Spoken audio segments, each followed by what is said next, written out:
You flip a switch and the light comes on before your finger even leaves it. No delay, no waiting. And that single instant flicker is the visible end of the largest machine humans have ever built.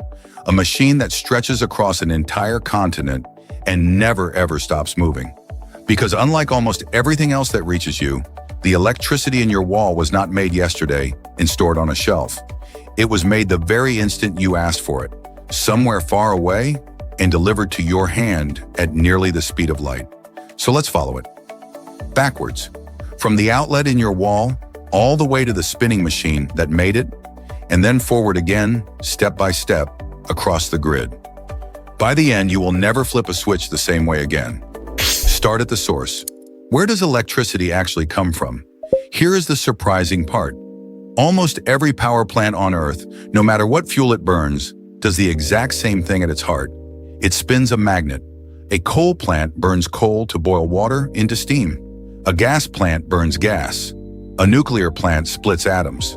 But all of that heat exists for one purpose: to make high-pressure steam that shoves against the blades of a giant turbine and makes it spin. A hydro dam skips the heat entirely and lets falling water turn the blades. A wind farm lets the wind do it. And when that turbine spins, it turns a magnet inside a coil of copper wire. That simple motion, a magnet moving past a wire, pushes the electrons in the wire into motion. That is electricity. It was discovered almost 200 years ago, and it is still the trick behind nearly every watt you use. So the whole grand machine begins with something almost absurdly simple. Something spins a magnet and current flows. Now the electricity has to travel, and this is where the map really opens up. The problem is distance. The power plant might be hundreds of miles from your town, and pushing current down a long wire wastes energy as heat. The longer the trip, the more you lose. There is one clever fix. Before the electricity leaves the plant, it passes through a transformer that steps its voltage up, way up, often to hundreds of thousands of volts. High voltage lets the same power travel with far less current, and less current means far less waste over long distances. That is what those huge steel towers marching across the landscape are carrying. Not some different kind of electricity, just your power, pushed to an enormous voltage so it can cross the country without bleeding away. Follow those lines and you are looking at the transmission grid, a vast web of high-voltage highways linking power plants to cities across an entire continent. In the United States, it is so large it is really 3 grids, an eastern one, a western one, and Texas mostly on its own. Thousands of plants and millions of homes, all tied into the same living network, humming together in time. But electricity hides a secret that makes it unlike anything else that reaches you. It can barely be stored. Your coffee can sit in a warehouse for months. Your electricity cannot. At grid scale, there is almost nowhere to keep it, which means the power flowing into your home right now was generated just moments ago, and the supply on the grid has to match the demand of everyone using it at every instant perfectly. Think about what that means. Every time a city wakes up and switches on its kettles and trains and screens, someone, somewhere, has to make exactly that much more power immediately. Every time a factory shuts down for the night, generation has to ease off to match. Grid operators watch this balance every second of every day. Their signal is frequency, the steady rhythm of the alternating current, 60 times a second in North America, 50 in much of the rest of the world. If demand outruns supply, that rhythm sags, and they must add power to bring it back. Push too far out of balance and equipment trips offline to protect itself, and the lights can go out across a whole region. So the grid is not a calm pipe. It is a continent-sized balancing act, held perfectly level, silently every moment you are awake. That high-voltage power is far too strong to enter your home. Hundreds of thousands of volts would destroy anything you own. So before it reaches you, it has to be tamed step by step. That taming happens at a substation. You have almost certainly driven past one, a fenced yard full of gray steel equipment, coils and insulators, quietly buzzing behind a chain-link fence. Inside, transformers do the reverse of what happened at the plant.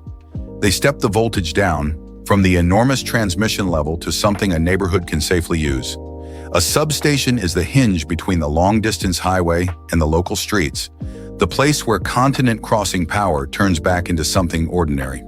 From here, the electricity leaves the giant towers behind and moves on to the smaller lines you actually see every day, the ones running along your street.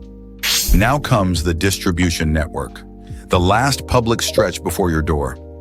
These are the everyday power lines strung along wooden poles down your street or buried in cables beneath the sidewalk. They carry electricity at a much lower voltage than the towers, but it is still too high to plug a lamp into. So there is one final step down, and it happens right outside your home. Look at the top of a nearby pole, and you will often see a metal can bolted to it. That is a small transformer, and its only job is to drop the street voltage down one last time to the level your house actually runs on, around 120 volts in the United States, a bit more than double that in much of the world. That gray can, or its buried equivalent, is the quiet border crossing between the public grid and your private wiring. Everything past it belongs to you. Now the last mile, the final few feet that finally reach you. From that transformer, a single line, the service drop runs to your house. It passes first through your meter, the little box that counts every unit you use, and then into your electrical panel, the gray door in a hallway or garage lined with breakers. That panel is the heart of your home's wiring. Each breaker guards one circuit, one set of outlets and lights, ready to snap off in an instant if too much current tries to flow. From there, hidden wires run through your walls and ceilings to every socket in the house. And finally, the outlet. When you push in a plug, you complete the circuit and the current can flow, not standing still, but rushing back and forth, reversing direction 60 times every second. That flicker, far too fast to see, is the same steady rhythm the grid operators were guarding 1,000 miles away. That is the whole chain, closed. A spinning magnet in a distant plant. A step up to a colossal voltage. A journey across the grid. A balancing act held level every second. A step down at the substation, and again on the pole. A wire in your wall and a plug in your hand. Every second of every day, that entire machine runs quietly in the background, just to be ready the instant you reach for the switch. So here's the full journey, lit end to end. It began with something spinning, a turbine turning a magnet in a distant power plant. It was pushed to a huge voltage and sent racing across a continent-sized grid, balanced supply against demand every single second along the way. It was stepped down at a substation, then again on a pole outside your home, threaded through your meter, your panel, and the wires in your walls, and delivered to the outlet in front of you. No warehouse, no shelf, no delay. Made the instant you needed it and carried to your hand at nearly the speed of light. That is the pattern behind almost everything you touch. Your water, the internet, the fuel in your car, the food in your fridge. Each one is the quiet end of a system that stretches much further than it looks. Next time you flip a switch, remember, you are not just turning on a light.